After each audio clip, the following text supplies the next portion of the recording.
मैं कहता हूं कितना दौलतमंद होता है वो इंसान कि जिसके घर में रब रसूल का डेरा होता है। कितना दौलतमंद, कितना धनी होता है, कितना गनी होता है। दुनिया का सबसे बड़ा अमीर तरीन इंसान वो है ना, जाहिर में चाहे फुटी कौड़ी भी ना हो, लेकिन जिसके घर में रब रसूल का डेरा है ना, दुनिया का सबसे बड़ा अमीर तरीन इंसान। आज हमारे घरों में सब कुछ है, सारी चमक, सारी दमक, सारी दौलतें, सारे डेकोरेशन हमारे घर में मौजूद हैं, बस कोई चीज नहीं है तो रब रसूल की जात। अगर कुछ नहीं है तो रब रसूल का निजाम नहीं है।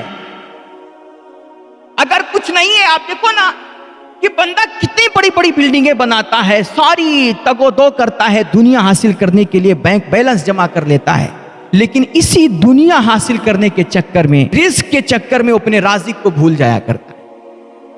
हजरत अबू बकर ने कहा, मैंने घर पे कुछ नहीं छोड़ा, हाँ मगर मैंने अपने रब रसूल को घर पे छोड़ा। मेरे भाइयों, आज देखो ना, घर हमारा है, इलाका मुसलमानों का है, लेकिन निजाम गैरों का चलता है।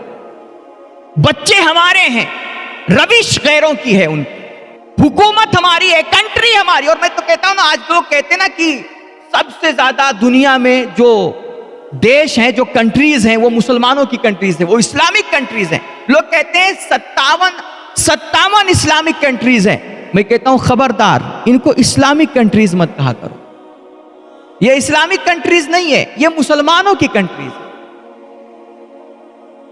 क्योंकि जो इस्लाम की कंट्री होती है वहां पे इस्लाम की हुकूमत चलती है। लेकिन ये जो 56-57 इस्लामी ममालिक कहे जाते हैं ना, यहां पर इस्लाम की हुकूमत नहीं, मुसलमानों की हुकूमत चलती है। और मुसलमानों की हुकूमत आज के इस्लाम की हुकूमत से बहुत मुख्तलिफ। इसलिए ये ना कहा करो कि ये इस्लामी हुकूमत है, इस्लामी कंट्रीज है। ये इस्लामी कंट्रीज नहीं, ये मुसलमानों की कंट्रीज। तो जब घर में और मुल्क में, इलाके में, सूबे में, रियासत में रब रसूल की हुकूमत चलती है ना, उनका निजाम चलता है, तो वो शहर, वो इलाका, वो रियासत आबाद होती है। अभी देखो सोशल मीडिया पर चारों तरफ इस्राएली मसनूआत और इस्राएली अशिया की जो है बायकाट का ट्रेंड चल रहा है। हर कोई कह रहा है भैया पेप्सी का बायकाट करो, कोको कोला का बाइकाट करो, थम्सम का बाइकाट करो, और तमाम इस्राएली चीजों का बाइकाट करो, तमाम इस्राएली मसनूआत का बाइकाट करो, इस्राएली कंपनियों का बाइकाट करो। मैं कहता हूं बिल्कुल बाइकाट करो, बिल्कुल करना चाहिए। बाज लोग कहते हैं हमारे इस जो है इक्का दुक्का 4-6 लोगों के बाइकाट करने से इस्राएल का क्या नुकसान हो जाएगा? तुम 2-4 रोज अगर उसकी चीजें नहीं खरीदोगे तो उसका क्या नुकसान होगा? मैं कहता हूं कुछ भी नुकसान ना हो ना, 1 पैसे का नुकसान होगा, 1 पैसे का। तुम 1 पैसे का भी नुकसान पहुंचा सकते हो ना, तो इन लाइनों को नुकसान पहुंचाओ। बिल्कुल बाइकाट करो, बिल्कुल बाइकाट करना चाहिए। वो हजरत इब्राहिम अलैहिस्सलातु तस्लीम के लिए जब आग भड़काई गई थी, नमरूद ने आग भड़काई थी, तो वहां पे कहते हैं ना, मेंढक मुंह में पानी ले जाकर के उस आग को बुझा रहा था। किसी ने कहा कि ये बेवकूफ, कहां ये आतिशे नमरूद, भड़कती हुई आग, इतना बड़ा आतिशकदा जिसके शोले आसमानों से बातें कर रहे हैं, और तू ये छोटा सा मेंढक होकर के 1 कतरा पानी तेरे मुंह में आता है, उसको ला करके यहां पे डालता है, तेरे 1 कतरे पानी से इतना बड़ा आतिशकदा बुझ जाएगा? तो मेंढक ने कितना खूबसूरत जवाब दिया था। उसने कहा, मुझे भी पता है कि मेरे 1 कतरे पानी से ये आतिश नमरूद कभी नहीं बुझेगी, लेकिन बुझे ना बुझे आतिश नमरूद, इतना तो हो जाएगा ना कि मेरा नाम नबियों के वफादारों में आ जाए, बुझे या ना बुझे।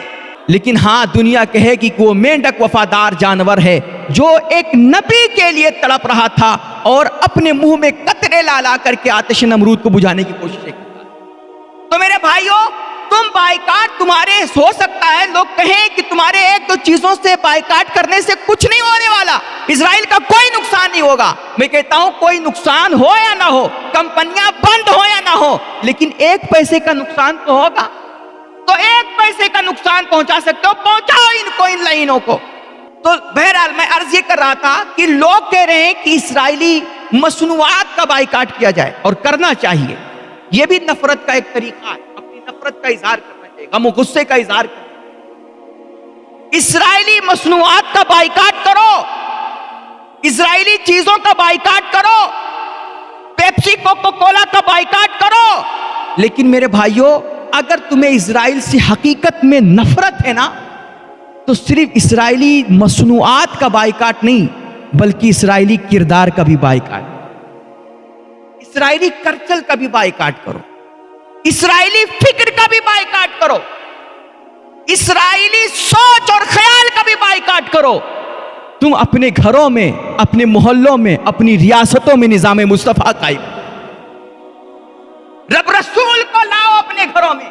ऐसा कुछ करो कि तुम्हारे घरों में रब रसूल का डेरा हो, शैतान का डेरा ना, आसेब बलियात का डेरा ना हो। नहुसतों को अपने घरों से भगाओ और घरों में निजाम मुस्तफा कायम।